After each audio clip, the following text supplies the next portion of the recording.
There it is. Okay guys, we're getting ready to cut the second plank for this table. Now, I already cut the first one. So what we did was just place that one on top of this so we can get an exact measurement. And the entire length of this table is gonna be 60 inches, which is 5 feet, okay? Now I just wanna show you. Okay. They come in. Come here, show this. This is where we're cutting, 60 inches, which is 5 feet. I've already cut this one, and I'm just going to draw that line and raise the top board. Okay, makes it easy. Any DIY you do, you want to make it easy on yourself. Okay, we've already did that. I'm going to remove this top board that we already cut.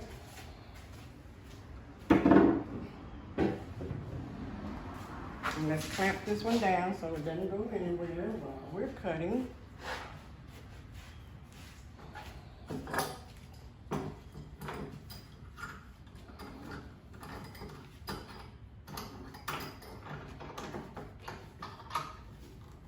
And you don't want your clamps too tight where it marks up your wood. You just need it tight enough that it doesn't move.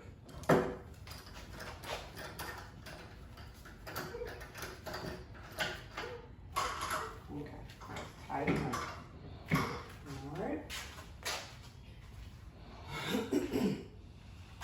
Now, one other thing before you get ready to cut. You never want to have, they come in, focus in on this part for me. You never want your blade right up against your wood with it not being on. You always want to have it back. Get your grip. Right here, because it's going to be loud. Start your tool.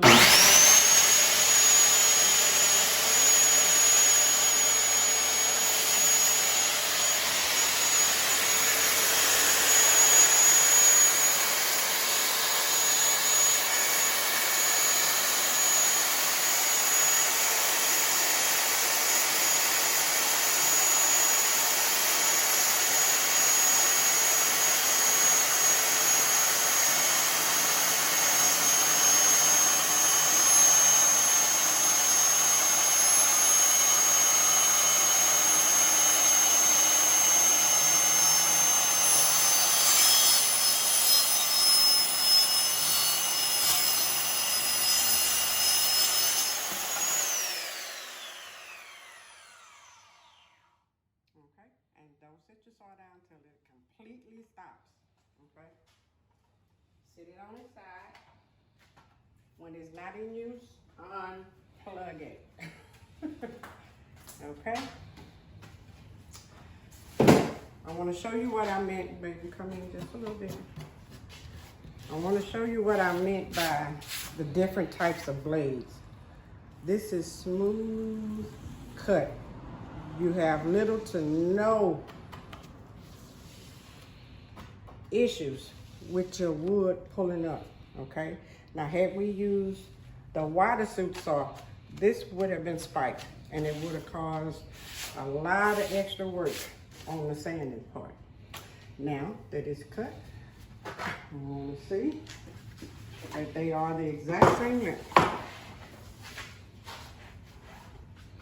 Even there is even there. Perfect cut, you guys. Perfect cut. We're going to take this loose. And we're going to move on to the second part. You can stop it. All right, guys. Now that the pieces are cut, we're going to get into the sanding part of this project. And we're going to start off with the coarse sandpaper, the 80 grit. And I'm going to speed this part of the video up. We're going to sand all 4 pieces. Then we're going to switch over to the 220. Okay, let's go.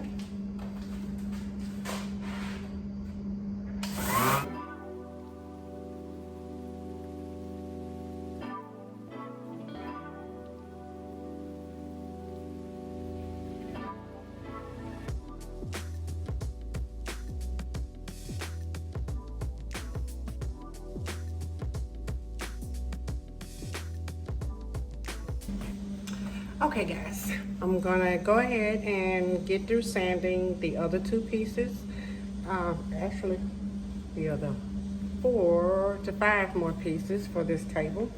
And then I'm gonna switch the sanding pad over to the 220, and then I'll be right back and we're gonna start the assembling of this table together. All right guys, the rough sanding portion is done, and for this particular wood is just your everyday pine. I wanted to get the yellow tint off of it. A lot of them will have this tint on it like that, and I wanted to get the majority of that off of here, which we have done. Okay, now we're gonna switch over to, I don't mind a few of the spots. That's okay, because the stain is gonna take care of that, and it may even give it a different hue once it's done. But I want to make sure that the knots are gonna be very visible once we put the stain on, okay? All right. I'm gonna move on to the next section.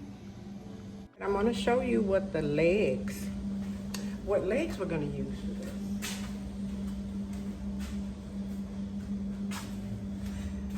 My home is designed in a mid-century modern pattern with a touch of neoclassic and traditional modern.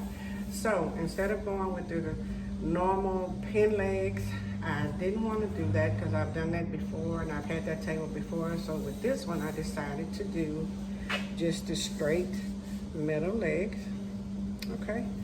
And it's gonna be 4 of them, okay? Easy assemble, okay? And I'm gonna do a treatment on the bottom of it here. I'm gonna give it a brass touch at the bottom of all 4 legs.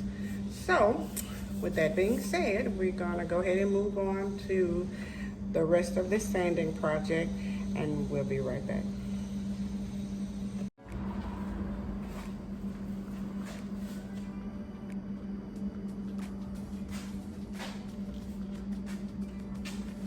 Okay guys, I switched to the 220 grit. Now we're gonna smooth it out. What you said, man? Need some more help? Take 2. I just switched to the 220 grit, and now we're gonna sand it out. Smooth it out, right?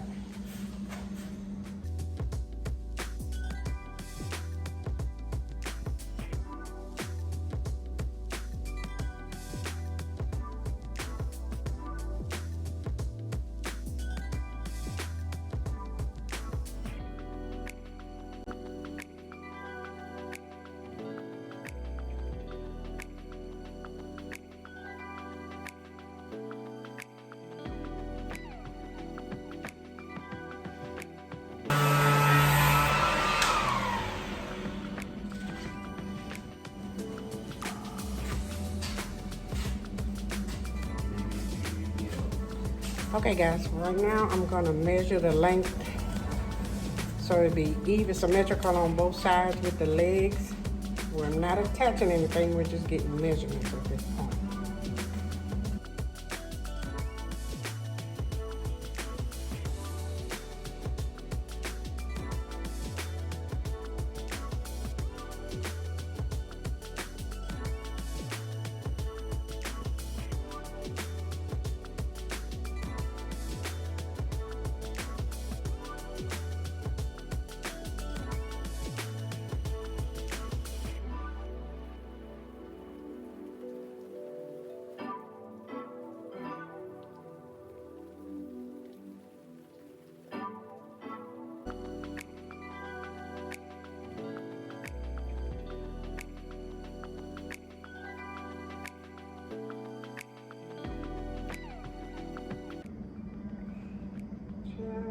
Couldn't get more perfect right on the dot if I tried. And I did try. Right where I wanted it. Okay.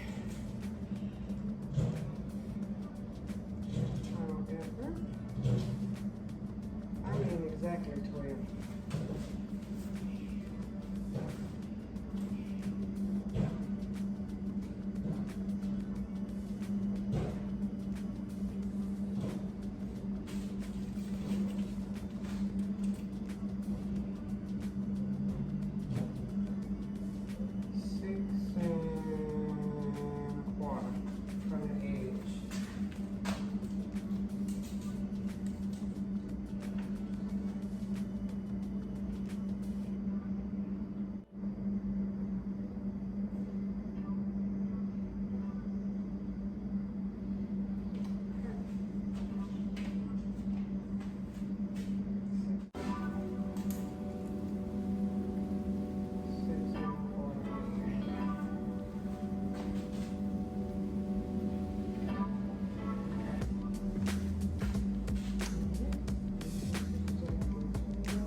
Okay, time to glue it down. Okay guys, I just glued the center boards on. And remember, we're using the tight bond too. And I'm just gonna measure to make sure that they're even on both sides. When you wanna measure, I'm measuring, or you can measure where you want, but for this project, I'm measuring from the inside of the center board out. And they're 12 feet. That's 12, going to the inside, and that's 12. And guess what? You're just going to take my word, because I didn't have the camera with me. Okay, we're gonna let this sit for about 30 minutes to let that, because it doesn't take long for that to bond. And then I'm gonna flip the top part up. We're gonna glue that side, let this sit for 30, and then we're gonna use the nailer, okay? Hubby just said that I said 12 feet. Now, I won't know if I actually said that until I go back to edit this video, but it is 12 inches, 1 foot in from each side. I may be wrong, but I'll find out when I record it. We'll be back. Okay, I'm gonna put the top on.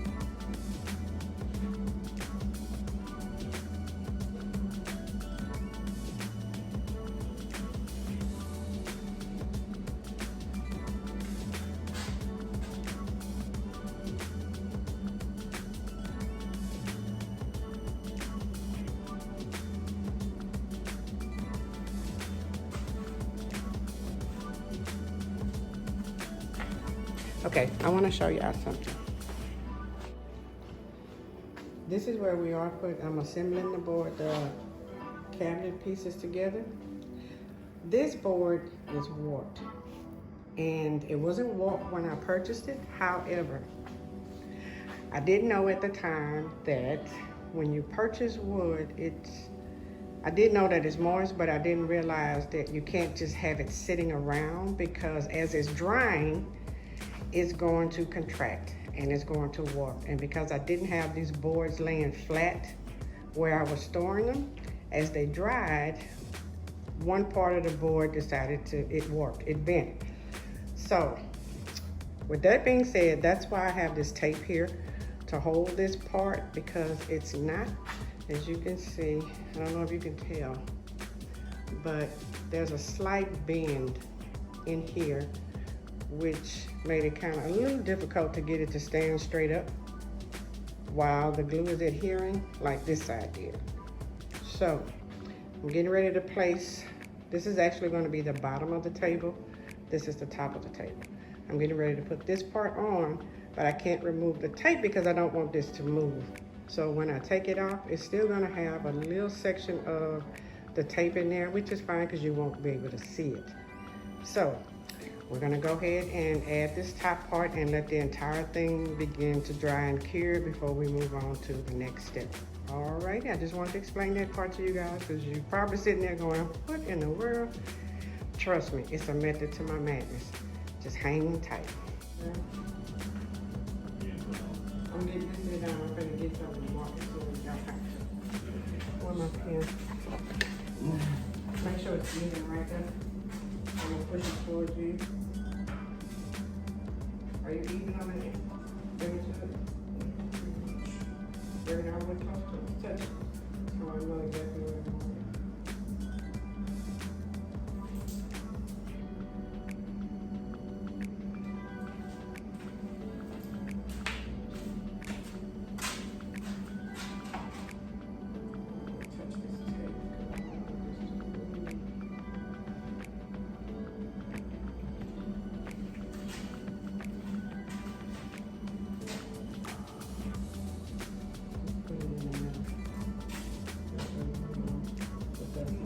This you want to get on this side. You want to flip it up. You want to flip it up so you want to be on this side.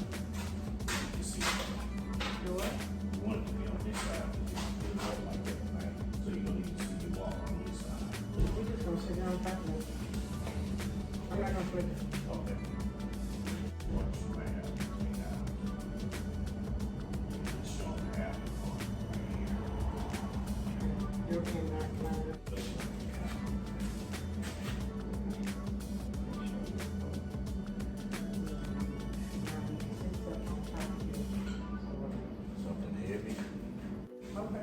Sit it right in the middle. Just leave it up there for a minute. Hold it.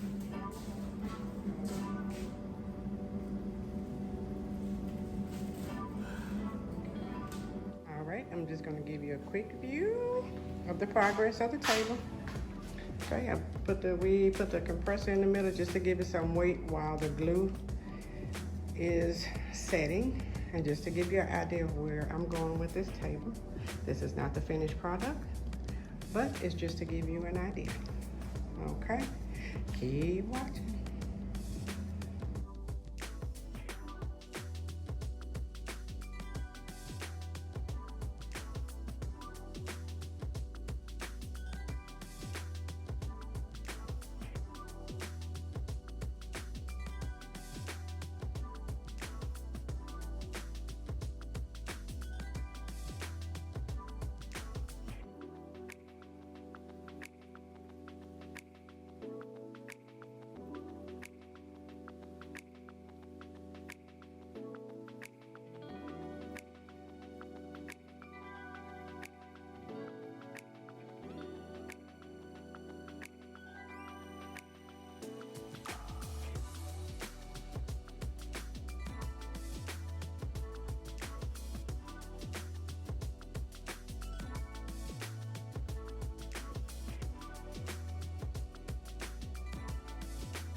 Okay guys, this is the table. We're over halfway there. The legs have been attached, okay? Still have a little sanding to do because I want to sand out the seepage of the glue here. I'm also going to sand out the markings for the measurements that was written on there. But this is the first choice of stain, my very thing. Okay, the dark walnut. You know I'm an avid Rust-Oleum fan. The ebony. This is just a pre-stain to treat the wood so the stain would adhere better, and it'll somewhat, just about almost diminish any blotching or anything like that. This is the polyacrylic and the polyurethane. I don't know which one I'm gonna use yet. I may change my mind halfway through, so we'll see when we get to that part. Okay, hang in there guys, we're almost there.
Alrighty guys, it is now complete and has been put into place.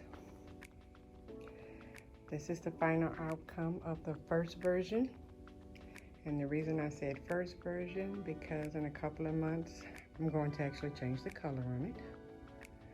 But this is what I chose for now, because it fits into the aesthetics of this home.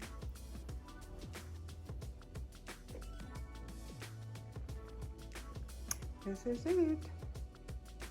So now, next time you see it, we're gonna style her out. Okay, ladies and gentlemen, it is now complete and styled.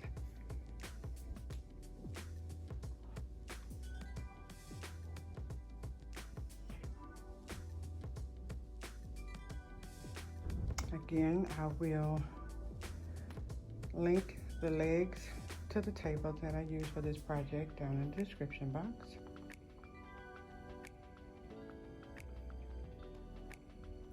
It's a very simple project, a weekend project, if you will.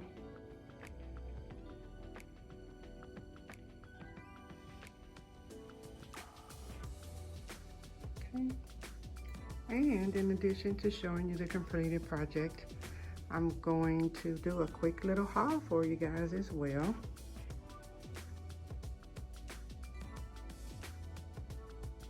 For the pieces that were purchased to, not just to put on here, but that I wanted to purchase anyway, and I had them in other places in the house. Okay, you all would recognize this piece here. You can find these at Target, Home Goods. However, this one came from a little store here in my area, and my sister-in-law actually came across it at this little place, and I can't remember the name of it, but she came across them for $7 and she bought two, and I talked her into giving me one of them. So thanks, sis. I've had these lamps for quite a while. Okay. The lampshade I did change, and it's not picking up. See if I can get a little closer. It's a linen taupe with the black cord or trimming, and these came from the at-home store for $7.99. And because of the type of lamp and the shape it is, this particular size shade was perfect for it. It's the correct size for it. Okay, we're gonna come into these brass little candle holders here. I found these, and it's actually a Pottery Barn dupe at Burlington. And the smaller one was, let's see, $6.99. And I believe the taller one was $7.99. The tray that you see here also came from At Home Store for $19.99. The little bonsai tree you see in the back there, it was purchased from, I believe, Ross for $7.99. And I'm looking for a much larger one and an actual real one. The candle here, it's a jasmine scent. This was from TJ Maxx and it was $7.99. You guys have seen the tall vase in the back. That was an at-home purchase for, I believe, $19.99 a while back during the holiday season. My little horsey, the new addition to my horse collection. This was a Home Goods purchase for $29.99.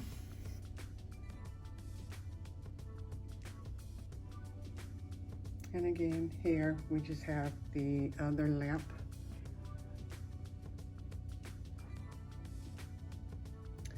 Below, I'm sorry for the lighting, guys. It's really overcast here, and I have on several lights, but it's still not as light as it should be. But we're gonna do the best we can here. You've seen this wooden dough bowl. It was an at-home purchase with the moss that I purchased from Home Goods. And that's pretty much it, you guys. This is a chest that I've had for several years. My throw and ottomans. Now I am gonna purchase new ottomans that I've had my eye on for a while to go under here, and these are gonna go inside my craft room because I do use them as storage and they are full to the brim. And this is just a throw. Okay, all right, you guys, that will do it. If you held in to this point, I appreciate your support. You have any questions, please let me know down in the comments and I will do my best to answer them for you. But this is it. Nice weekend project, console table, and we are done. Thank you guys for watching. Stay woke, stay prayed up. I'll see you all in the next one for the next weekend project. I do have 2 more tables that I am going to do. Very simple, very modern, very easy.